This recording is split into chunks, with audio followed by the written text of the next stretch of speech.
اللہ کے یہاں کوئی چیز کسی چیز کی اہمیت ہے تو کیا ہے؟ ایمان. کس چیز کی اہمیت ہے؟ ایمان. کس چیز کی اہمیت ہے؟ تقوی. عبادت بندگی. اللہ کو کوئی غرض نہیں آپ کون سے قبیلے سے, کوئی غرض نہیں کہ آپ سید ہیں, کوئی غرض نہیں آپ ہاشمی ہیں, کوئی غرض نہیں آپ فلانا ہے, آپ ترم خان ہیں, آپ شرم خان ہیں, آپ کے ساتھ یہ دم ہے وہ دم ہے, آگے دم پیچھے دم, دائیں دم بائیں دم, چلتے تو سیکورٹی گارڈ کے دم. اللہ کو اس سے کوئی لینا نہ دینا. اللہ کو لینا دینا ہے صرف ایمان, صرف ایمان, صرف تقوی, صرف تقوی, صرف عبادت بندگی, اللہ کی اطاعت, اللہ کی فرمانبرداری, نبی کی سنت, شریعت, قرآن, حدیث. ان چیزوں کے اوپر اگر آپ کا فوکس ہے تو میں کہتا ہوں آپ اس بے نمازی سید سے افضل ہے. اگر آپ کے اندر ایمان موجود ہے تو آپ اس بیمان جھوٹا مکار جو لوگوں کو دھوکہ دیتا ہے, ہر بات میں سید کہتا ہے, تو اس سے افضل ہے.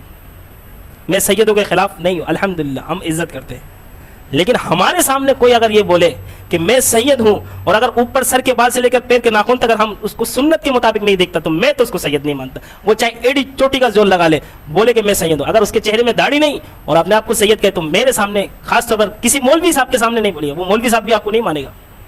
آپ کا لین دین صحیح نہیں ہے, آپ امانت دار نہیں ہیں, آپ جھوٹے ہیں, آپ بے نمازی ہیں, آپ روزہ خور ہیں, رمضان کے مہینے میں بھی روزہ نہیں رکھ رہے, اور صرف یہی کہتے کہ میں سید ہوں, میں بچ جاؤں گا, تو کوئی بچاؤ کا کوئی راستہ نہیں ہے.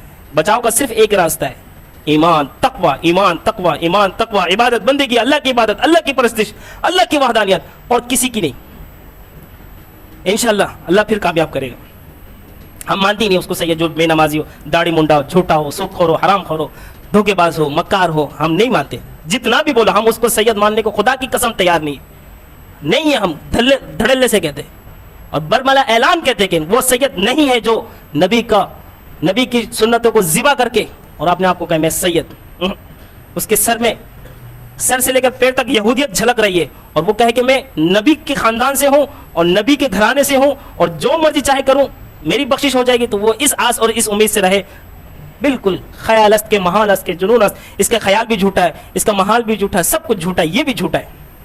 کیونکہ نبی کا عاشق جو ہوگا, نبی کے گھرانے سے جو ہوگا, وہ ایماندار ہوگا, وہ سخی ہوگا, وہ امانت دار ہوگا, وہ نمازی ہوگا, وہ متقی ہوگا, وہ دیانت دار ہوگا, وہ روزہ خور نہیں ہوگا, چھپ کے کھانا نہیں کھاتا ہوگا. پھر ہم اگر وہ بھنگی کا بچہ بھی ہوگا تو میں اس کو سید کہوں گا انشاءاللہ. آپ کہیں گے؟ بول دے. اگر وہ بھنگی کا بچہ بھی ہو, نمازی ہو, متقی ہو, پرہیزگار ہو, اللہ کا فرما بردار ہو, وہ سید افضل ہے انشاءاللہ, کامیاب ہے. ربنا وجعلنا مسلمین لک, اے میرے رب. حضرت ابراہیم علیہ السلام دیکھیں, نبی اور نبی کا بیٹا ہونے کے باوجود اللہ سے فریاد کر رہے. وَإِذْ يَرْفَعُ إِبْرَاهِيمُ الْقَوَاعِدَ مِنَ الْبَيْتِ وَإِسْمَاعِيلُ, ابراہیم علیہ السلام اور اسماعیل علیہ السلام عبادت کر رہے ہیں, بیت اللہ بنا رہے, اور اللہ سے فریاد کر